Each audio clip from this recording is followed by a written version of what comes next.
Good morning सगळ्यांना. आज आपल्या सिरीजचा डे 9 आहे.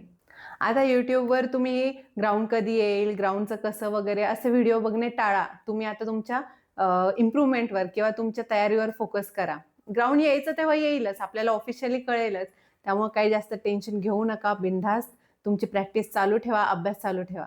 चला तर मग सुरू करूया आपल्या आजच्या सिरीजला. दादासाहेब फाळके पुरस्कार कधी सुरू झाला? दादासाहेब फाळके पुरस्कार हा 1969 साली सुरू झाला. 1965 ला ज्ञानपीठ पुरस्काराची सुरुवात झाली. 1954 भारतरत्न आणि आणखी एका पुरस्काराची सुरुवात झाली, ते म्हणजे पद्म पुरस्कार. आणि 1961 ला अर्जुन पुरस्काराची सुरुवात झाली. आता मला एक सांगा, दादासाहेब फाळके पुरस्कार 2025 चा मल्याळम ऍक्टर मोहनलाल यांना जाहीर झाला. तर तुम्हाला मला काय सांगायचं आहे, हा 2025 ला जाहीर तर झाला, पण तो कोणत्या सालचा आहे आणि कितवा आहे हे तुम्हाला मला कमेंट बॉक्समध्ये सांगायचं आहे. आता दादासाहेब फाळके पुरस्कार ह्याच्याबद्दल तुम्हाला असंही विचारू शकतात की हा कोणत्या मंत्रालयातर्फे दिला जातो. तर दादासाहेब फाळके पुरस्कार हा माहिती व प्रसारण मंत्रालयातर्फे दिला जातो. तुम्हाला आणखी असाही प्रश्न विचारू शकतात की ह्या पुरस्काराचे स्वरूप कसे आहे. तर ह्या पुरस्काराचे स्वरूप आहे सुवर्ण कमळ, पदक, शाल आणि काय मिळते, टोटल 10 लाखाची रोख रक्कम मिळते. आणखी तुम्हाला असाही प्रश्न विचारू शकतात की पहिला दादासाहेब फाळके पुरस्कार कोणाला मिळाला. तर पहिला दादासाहेब फाळके पुरस्कार हा देविका राणी यांना मिळाला. आता दादासाहेब फाळके कोण होते हे तुम्हाला तर माहितीये. दादासाहेब फाळके यांना कशाचे जनक म्हणतात हे पण मला सांगा तुम्ही. दादासाहेब फाळके यांना कशाचे जनक, ठीक आहे. चला पुढचा प्रश्न बघूया. पुढचा प्रश्न मोस्ट इम्पॉर्टंट. पुढचा प्रश्न आहे, 8व्या वेतन आयोगाचे अध्यक्ष कोण आहेत? 8व्या वेतन आयोगाचे अध्यक्ष हे रंजना देसाई आहेत. आता 8व्या वेतन आयोगाला मंजुरी कधी दिली? 8व्या वेतन आयोगाला 15 जानेवारी 2025 रोजी मंजुरी दिली आणि तो केव्हापासून लागू होणार? तर तो 1 जानेवारी 2026 पासून लागू होणार. आता हा जो 8वा वेतन आयोग आहे तो केंद्र सरकार दर 10 वर्षांनी काय करतं की कर्मचाऱ्यांचे वेतन, भत्ते आणि इतर लाभ ह्यांचा अंदाज घेतं आणि त्याच्यामध्ये काय करतं, सुधारणा करतं. महागाई भत्ता वगैरे वाढवला जातो, बेसिक वाढवलं जातं आणि जेव्हा वेज रिव्हिजन होतं तेव्हा पगार वाढतो. आता तुम्हाला असाही प्रश्न विचारू शकतात की पहिला वेतन आयोग जो जेव्हा स्थापन झाला तर त्याचे अध्यक्ष कोण होते? तर त्याचे अध्यक्ष होते श्रीनिवास वरदाचार्य. आणि 7व्या वेतन आयोगाचे अध्यक्ष कोण होते? तर 7व्या वेतन आयोगाचे अध्यक्ष होते AK माथुर. आता 8व्या वेतन आयोगाचे अध्यक्ष आहेत रंजना देसाई. मग तुम्ही मला सांगायचंय की रंजना देसाई या कोण आहेत, ठीक आहे. चला पुढचा प्रश्न बघूया आपण. पुढचा प्रश्न पण खूप इम्पॉर्टंट आहे. युनेस्कोच्या रिलेटेड आहे. युनेस्कोच्या तात्पुरत्या यादीत असलेल्या कोकणातील स्टोन एज जिओग्लिफ्स या दगडी कोरीव कामांसाठी खालीलपैकी कोणत्या जिल्ह्याचा प्रस्ताव विचाराधीन आहे? तर ह्याच्यासाठी सिंधुदुर्ग आणि रत्नागिरी या जिल्ह्याचा प्रस्ताव विचाराधीन आहे. आता मी तुम्हाला युनेस्को बद्दल सांगते. युनेस्कोची स्थापना कधी झाली? तर युनेस्कोची स्थापना ही 4 नोव्हेंबर 1946 रोजी झाली. आणि ह्याचं हेडक्वार्टर कुठे आहे? तर ह्याचं हेडक्वार्टर पॅरिस, फ्रान्स. युनेस्कोचं फुल फॉर्म काय आहे? United Nation Educational, Scientific and Cultural Organization, ठीक आहे. युनेस्को कशासाठी काम करते? ते संस्कृती जपून ठेवायचं काम करते. मग ते शिक्षण, सांस्कृतिक, विज्ञान वगैरे ह्या सर्व गोष्टींना जतन करण्यासाठी, त्यांचं प्रोत्साहन देण्यासाठी हे युनेस्को काम करते. आता हे इतकं चर्चेत का असणार आहे मला सांगा. कारण सध्या युनेस्कोच्या जागतिक वारसा स्थळांच्या यादीमध्ये आपले छत्रपती शिवाजी महाराजांचे 12 किल्ले समाविष्ट झाले. आता आपल्याला तर माहितीये की हे छत्रपती शिवाजी महाराजांचे 12 किल्ले समाविष्ट झाले, पण त्यातला एक किल्ला हा तमिळनाडूमध्ये आहे. तर तुम्हाला काय करायचंय की त्या एक जो तमिळनाडूमध्ये आहे त्याचं मला नाव सांगायचं आहे. मी जसं तुम्हाला सांगितलं की युनेस्को काय करते, तर शिक्षण, विज्ञान, संस्कृतीमध्ये आंतरराष्ट्रीय सहकार्याला काय करते, प्रोत्साहन देते. हे तुम्हाला लक्षात ठेवायचंय, ठीक आहे. पुढचा प्रश्न आहे सायन्स रिलेटेड. कॉस्टिक सोडाचे रासायनिक नाव काय? कॉस्टिक सोडाचे रासायनिक नाव आहे NaOH, म्हणजे सोडियम हायड्रॉक्साईड, NaOH. आता सोडियम हायड्रॉक्साईड म्हणजेच कॉस्टिक सोडा हा कशामध्ये वापरतात? तर साबण मध्ये वापरतात, डिटर्जंट मध्ये वापरतात, तसेच कागद आणि रेयॉन असतं ना, ते रेयॉन बनवायला सुद्धा ह्याचा वापर केला जातो. आता कॅल्शियम हायड्रॉक्साईड. कॅल्शियम हायड्रॉक्साईडचा केमिकल फॉर्म्युला काय आहे? CaOH2. आता कॅल्शियम हायड्रॉक्साईड कशामध्ये वापरतात, तर ह्याला आणखी काय म्हणतात, तर निवळलेला चुना किंवा लाईम वॉटर, म्हणजेच काय की चुना पाणी असेही म्हणतात. ह्याचा उपयोग काय होतो? भिंतीला पांढरा रंग देण्यासाठी, पुन्हा जे आपली जी ऍसिडिक माती असते, तर ते ऍसिडिक मातीची ऍसिडिटी कमी करण्यासाठी कॅल्शियम हायड्रॉक्साईड म्हणजे CaH2 चुन्याचा वापर केला जातो. सोडियम कार्बोनेट, ह्याचा फॉर्म्युला काय आहे? NaCO3. ह्याचा वापर कुठे करतात? ह्याला काय म्हणतात? ह्यालाच धुण्याचा सोडा असे म्हणतात. आणि काच व कागद उद्योगात हे सोडियम कार्बोनेट वापरलं जातं. आता सोडियम बायकार्बोनेट. सोडियम बायकार्बोनेट म्हणजे काय? ह्याचा फॉर्म्युला काय आहे? NaHCO3. ह्यालाच खाण्याचा सोडा असे म्हणतात. ह्यालाच खाण्याचा सोडा असे म्हणतात. पुन्हा आपण केक वगैरे बनवतो, म्हणजे बेकरी पदार्थांमध्ये सुद्धा ह्याचा वापर केला जातो. आता खाण्याचा सोडा आणि धुण्याचा सोडा कसं लक्षात ठेवायचं? बाय म्हणलं की खायचं, आणि फक्त कार्बोनेट म्हणलं की तो झाला आपण कपडे वगैरे धुतो तो धुण्याचा सोडा. ठीक आहे, चला आता पुढचा प्रश्न बघूया. खालीलपैकी कोणता रोग विषाणूजन्य म्हणजेच व्हायरल आहे? तर रेबीज हा विषाणूजन्य आहे. आता रेबीजचे विषाणू प्राण्यांच्या संक्रमित प्राण्यांच्या लाळेमध्ये असतात. सगळ्याच प्राण्यांच्या लाळेमध्ये नसतात. जे संक्रमित प्राणी असतात ना, तर त्या संक्रमित प्राण्यांच्या लाळेमध्ये असतात, आणि ते जेव्हा चावतात किंवा त्यांची लाळ जेव्हा आपल्या खाण्यापिण्यात किंवा आपल्या शरीरात जाते तेव्हा आपल्याला रेबीज होऊ शकतो. कुष्ठरोग. कुष्ठरोग हा स्किन डिसीज आहे. हा जीवाणूजन्य आहे. टायफॉइड हा पण जीवाणूजन्य आहे. टायफॉइड आणि कॉलरा हे दूषित पाणी आणि दूषित अन्नामुळे होतात. आणि कुष्ठरोग, टायफॉइड, कॉलरा हे जीवाणूजन्य आहेत. बऱ्याच जणांना टायफॉइड, कॉलरा खूप वेळा होतो. का होतो? तर ते दूषित अन्नामुळे आणि दूषित पाण्यामुळे. चला पुढचा प्रश्न बघूया आपण. आपला पुढचा प्रश्न आहे मराठीचा. तर खालील शब्दाचा प्रकार ओळखा. बोलणे चालणे. बोलणे चालणे हे काय आहे? तर बोलणे चालणे हे अंशाभ्यस्त आहे. जेव्हा शब्द पुन्हा जसाच्या तसा न येता जेव्हा एखादे अक्षर बदलून येतो तेव्हा ते अंशाभ्यस्त असतं. उदाहरणार्थ लेचापिचा. लेचापिचा म्हणतो तो लेचापिचा आहे. ए तू येडीबिडी झालीस का? येडीबिडी. पुन्हा ए तू लिंबू टिंबू, असं जे म्हणतो ना आपण, ते झालं अंशाभ्यस्त. म्हणजे जेव्हा ते अक्षर पुन्हा येतं तेव्हा ते दुसरं अक्षर असतं, ते बदलून येतं आणि त्याला असा विशेष काही अर्थ नसतो. पूर्णाभ्यस्त. पूर्णाभ्यस्त म्हणजे काय की एक पूर्ण अर्थांचा शब्द जेव्हा पुन्हा पुन्हा येतो आणि जोड शब्द बनतो, ते असतं पूर्णाभ्यस्त. आणि त्या दोन्ही शब्दांना काय असतं? त्या दोन्ही शब्दांना अर्थ असतो. आणि कधी कधीच त्याच्यामध्ये नवीन अक्षर येते. म्हणजे फॉर एक्झाम्पल खालच्या खाली, वरच्या वर, हे जे आहे ते पूर्णाभ्यस्त. कधी कधी त्यांच्यामध्ये एखादं अक्षर येतं. आता लाल लाल, लाल लाल, पुन्हा बसून बसून, उठून उठून, हे काय आहेत? पूर्णाभ्यस्त आहेत. बसून बसून एक सेम शब्द रिपीट होतो आणि त्याला अर्थ असतो. ठीक आहे. अनुकरणवाचक. अनुकरणवाचक म्हणजे काय की जे शब्द ध्वनिवाचक असतात किंवा जिथे ध्वनींची पुनरावृत्ती झालेली असते ते असतात अनुकरणवाचक. आता ह्यांच्याबद्दल विशेष सांगायचं म्हणजे काय की जेव्हा दिशी, कण, टन, अन, पुन्हा इन, आट असे जेव्हा शब्द येतात ना, ते सुद्धा ध्वनिवाचक असतात. आपण ना टून दिशी उडी मारली, खान दिशी कानाखाली दिली, ते झालं अनुकरणवाचक. आणि ध्वनिवाचक म्हणजे काय की पिरपीर, पिरपीर, घनघन, छनछन, बडबड, हे काय आहेत? अनुकरणवाचक शब्द आहेत. सामासिक शब्द म्हणजे काय की परस्पर संबंधामुळे दोन शब्द शेजारी शेजारी लिहिले जातात. शेजारी शेजारी तर लिहिले जातात, पण त्यांचे जे वर्ण असतात ते एकमेकांमध्ये मिसळत नाही. म्हणजे देवघर, दारोदार, अजून पोळपाट, हे काय आहेत की ह्यांच्या परस्पर संबंध आहे, पण ह्यांचे वर्ण एकमेकांमध्ये मिसळत नाही. आलं लक्षात? पुढचा प्रश्न बघूया आपण. खालील शब्दसमूहाबद्दल शब्द सांगा. ज्याला कधीही म्हातारपण येत नाही असा तो. ज्याला कधीही म्हातारपण येत नाही ना, त्याला म्हणतात अजर. ठीक आहे. शब्दसमूहाबद्दल शब्द असं विचारतात तुम्हाला, बऱ्याच वेळा येतात आणि थोडेसे ट्रिकी, अवघड असले की मग आपल्याला ते जमत नाही. त्याच्यामुळे एकदम तोंडपाठ करून टाकायचा, अभ्यास करून टाकायचा. आता अपादमस्तक. अपादमस्तक म्हणजे काय की संपूर्ण शरीरभर पायापासून डोक्यापर्यंत. अपाद मस्तक म्हणजे काय? पाद म्हणजे पाय, मस्तक म्हणजे डोके, म्हणजे संपूर्ण शरीरभर पायापासून डोक्यापर्यंत. उपळी, उपळीला काय म्हणतात?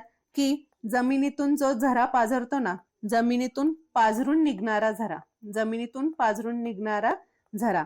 असीम, असीमचा अर्थ काय? की ज्याला सीमा नाही, नावातच आहे, ज्याला सीमा नाही तो झाला असीम. ठीक आहे, ज्याला सीमा नाही. आणि अजर म्हणजे काय? की ज्याला कधीही म्हातारपण येत नाही. किती छान. बी. चला आपला पुढचा प्रश्न बघूया. पुढचा प्रश्न आहे बुद्धिमत्तेचा. आजचे प्रश्न थोडेसे किचकट आहेत. चला पहिला प्रश्न आपण बुद्धिमत्तेचा प्रश्न बघूया. जर ए अधिक बी म्हणजे ए ही बी ची आई आहे, वजा म्हणजे काय? की ए हा बी चा भाऊ आहे, गुणिले म्हणजे काय? की ए हा बी चा वडील आहे, आणि भागिले म्हणजे काय? की ए हा बी चा बहीण आहे. ऍक्च्युली हे ही ची असं पाहिजे होतं, नाही? चला आता आपला प्रश्न काय दिलाय? की खालीलपैकी कोणत्या पर्यायावरून आपल्याला पी हा क्यू चा मामा आहे असे समजेल? तुम्हाला एक गोष्ट लक्षात येते का? जर पी हा क्यू चा मामा पाहिजे तर पी काय पाहिजे? पी स्वतः हा पुरुष पाहिजे, तेव्हाच तो मामा होऊ शकतो ना. मग आपण असे ऑप्शन शोधूया जिथे पी हा बॉय आहे, म्हणजे पी हा पुरुष आहे. आता इथे आहे एम अधिक पी. एम अधिक पी म्हणजे काय? की एम हा पी, एम ही पी ची काय आहे? आई आहे. पण आपल्याला पी चं जेंडरच कळत नाही, म्हणून हा ऑप्शन ऑटोमॅटिकली गेला. पी अधिक एस भागिले पी अधिक एस म्हणजे काय? पी ही एस ची आई आहे. म्हणजे काय? इथे पण गेलं ना, पी एस ची आई आहे म्हणजे पी काय आहे? इथे स्त्री आहे. आता पुढे बघूया. पी वजा एम. पी वजा एम म्हणजे काय? पी हा एम चा भाऊ आहे, वजा म्हणजे भाऊ आहे, म्हणजे इथे शक्यता येऊ शकते. चला आपण सोडवूया. पी काय आहे? एम चा भाऊ आहे. एम अधिक एन. अधिक एन म्हणजे काय? की एम ही एन ची आई आहे.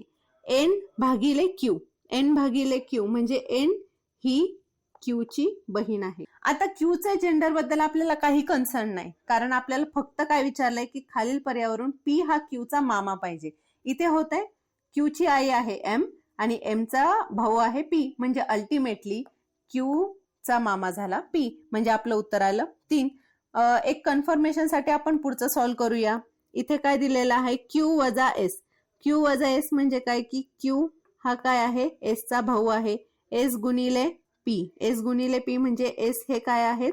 पी चे वडील आहेत. आता इथे पी आणि क्यू चा काय संबंध येतो? इथे क्यू पी चा मामा आहे, पण आपल्याला पी हा क्यू चा मामा विचारलाय, त्यामुळे आपलं उत्तर आलं ऑप्शन 3. थोडस कॅन्सलेशन करायचं, ऑप्शन इलिमिनेशनची पद्धत वापरायची, प्रश्नाचं उत्तर लवकर मिळून जातं. चला पुढचा प्रश्न बघूया आपण.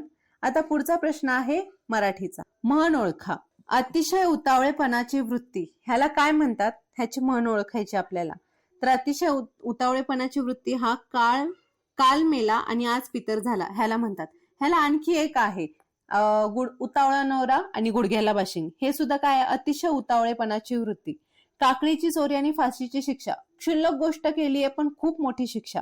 काळ आला पण वेळ आली नव्हती. ह्याला आणखी म्हणतात की ही एखादी गोष्ट कानावरून जाणे. म्हणजे काय? की मरण जवळ येणे पण वेळ आलेली नसते, पण त्याच्यामुळे वाचतो.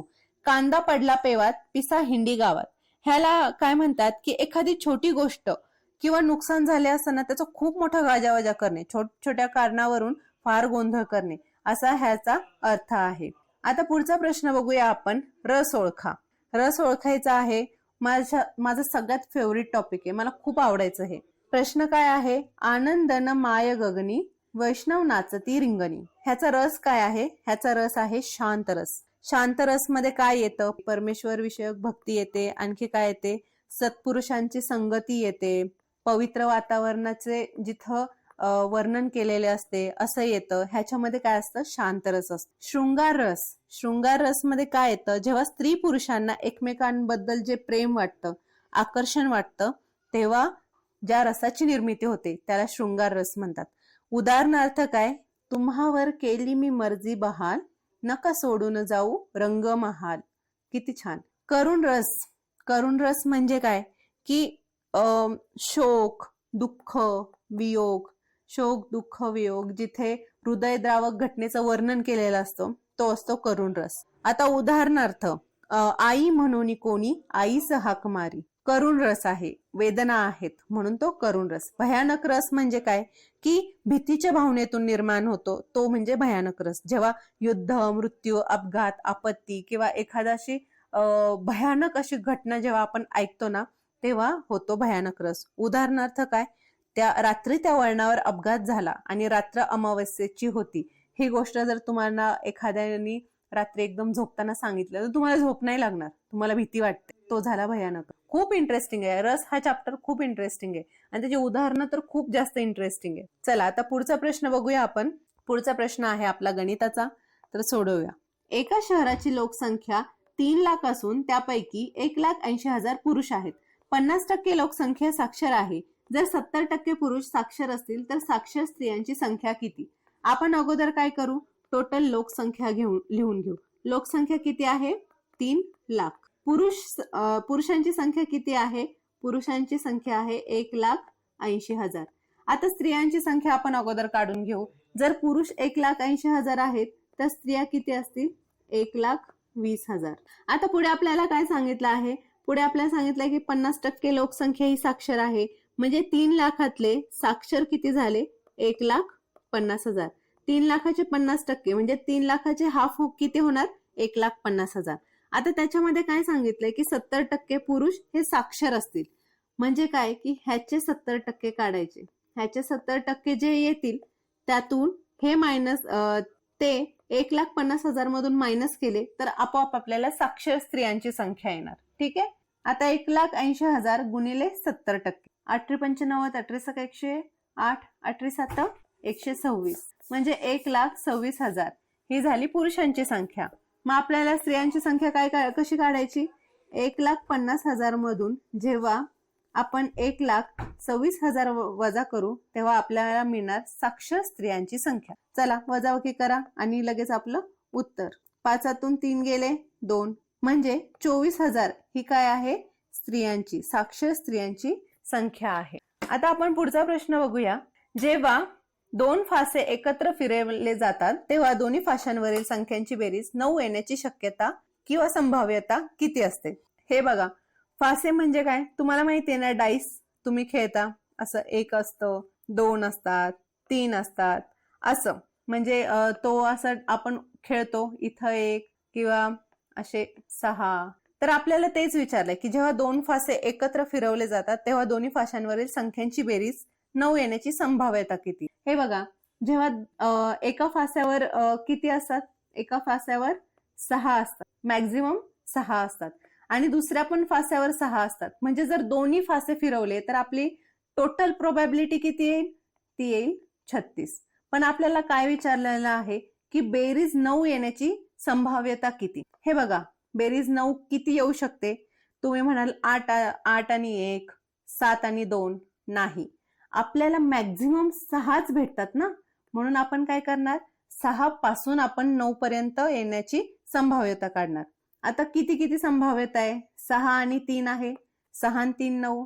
5 आणि 4 आहे, 5 आणि 4 9. 4 आणि 5 आहे आणि 3 आणि 6 आहे. आता ह्याच्या पुढं किंवा ह्याच्यापेक्षा जास्त नाही जाऊ शकत, कारण 2 जर घेतलं तर 7 येणार आणि आपल्या एका डाईसवर 7 तर येतच नाही. आता काही जण म्हणू शकतात की मॅडम इथं 6 3 घेतले, मग पुन्हा 3 6 घ्यायची काय गरज?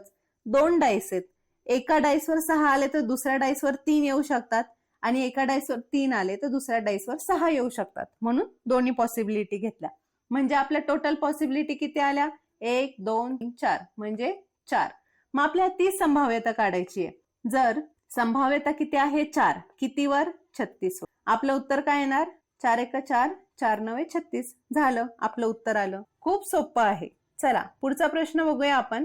एका जोडग्यात 1 रुपया 50 पैसे व 25 पैसे यांची 5 6 6 8 या प्रमाणात नाणी आहेत. जर त्यांची एकूण किंमत 420 असेल तर 50 पैशांची नाणी किती आहेत? असे प्रश्न खूप वेळा विचारलेले आहेत आणि असे प्रश्न खूप सोपे असतात. तुम्हाला फक्त माहित पाहिजे की हे कसे सॉल्व्ह करायचे. आता आपण अगोदर काय करू, हे सगळ्यांचे आपण काढून घेऊया. 1 रुपया म्हणजे 1 रुपयाचं काय आहे? गुणोत्तर 5x. बरोबर, किती येणार? 5x. 50 पैसे आहे, 50 पैशाचे किती आहे गुणोत्तर? 6 आहे. बरोबर. किती आले? 300x आले. हे काय आले? हे पैसे आले, कारण 50 पैसे आहे. मग मी काय करते, ह्यांना रुपयामध्ये करते. 1 रुपया म्हणजे 100 पैसे, मग 300 पैसे म्हणजे 3 रुपये. 3x रुपये, हे 5 रुपये. पुढे 25 पैसे, त्याचं गुणोत्तर किती आहे? 8x. ह्याचं उत्तर किती आलं? 200. 25 8 200. x हे काय आहे? पैसे आहे. मग हे रुपयामध्ये किती झालं? तर 2x रुपये. आता आपल्याला पुढे काय सांगितलेलं आहे? हे जे आहेत ना, ह्यांची टोटल किंमत किती आहे? 420 रुपये. म्हणजेच 5x अधिक 3x अधिक 2x बरोबर 420 रुपये. समजलं तुम्हाला? हे जे टोटल आहे ना, ह्या सगळ्यांची टोटल काय आहे? 420 रुपये. म्हणून आपण ह्यांना काय केलं? रुपयामध्ये घेतलं. जर ह्यांना आपण पैशामध्ये ठेवलं असतं, जर ह्यांना पैशामध्ये ठेवलं असतं, तर आपल्याला ह्याला सुद्धा पैशात करायला लागलं असतं आणि ते खूप मोठं झालं असतं. मग आपण ते किचकट होऊ नये म्हणून आपण ह्यांनाच रुपयामध्ये गेलो. चला आता पुढे सॉल्व्ह करूया आपण. 5 आणि 3 8 आणि 2 10x बरोबर 420. x ची किंमत किती आली? 42. आता आपल्याला हेच विचारलंय की 50 पैशांची नाणी किती? 50 पैसे म्हणजे 50 पैशाचं गुणोत्तर काय आहे? 6 आहे ना.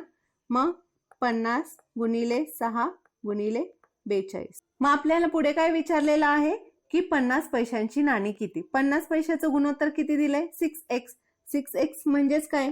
6 गुणिले 42 बरोबर 6 दुने 12 6 चौक 24 आणि 25. आपलं उत्तर काय आलं? 252. ठीक आहे. सोपं आहे, फक्त तुम्हाला कळायला पाहिजे की ते कसं सॉल्व्ह करायचं. आता पुढचा प्रश्न बघूया.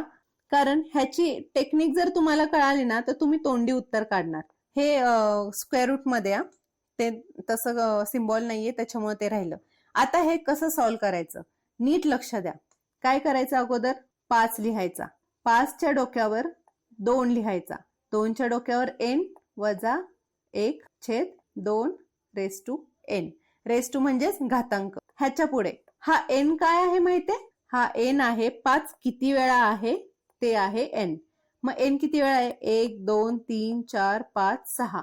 पुन्हा 5 काढला. 2 हे किती वेळा आलं? 6 वेळा. वजा 1/2 चा पुन्हा घातांक 6. पुढे मी पुन्हा 5 काढते. आपल्याला काय करायचंय? हे सॉल्व्ह करायचंय. 2चा 6वा घात किती आला?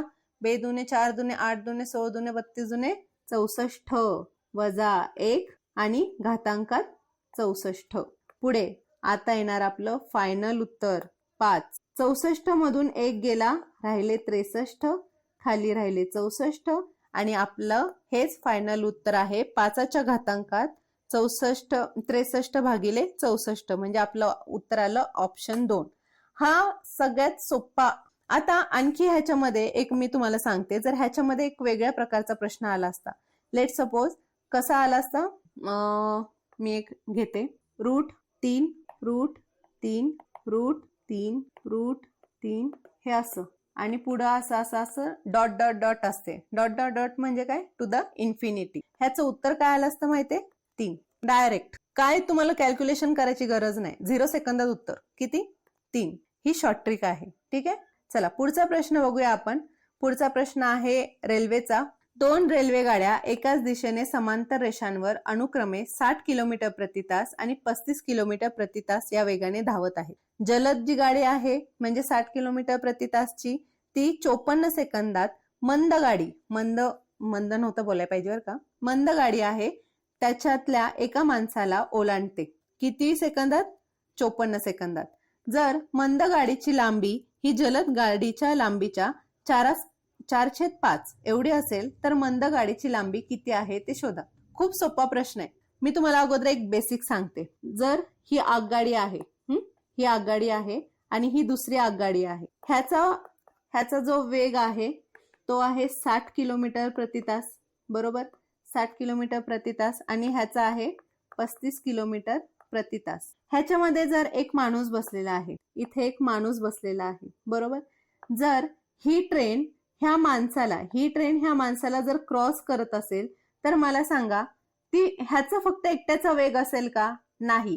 हा माणूस ह्या रेल्वेमध्ये बसला आहे, ही रेल्वे सुद्धा मुवमेंट मध्ये आहे, ही रेल्वे सुद्धा मुवमेंट मध्ये आहे. म्हणजे ह्या रेल्वेचा जो वेग असेल ना तोच ह्या माणसाचा वेग असणार आहे. समजलं?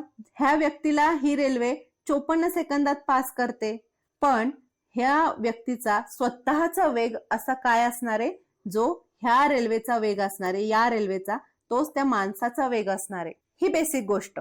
आता मी तुम्हाला गणित सोडवून दाखवते. आपल्याला काय काढावे लागेल माहितीये अगोदर?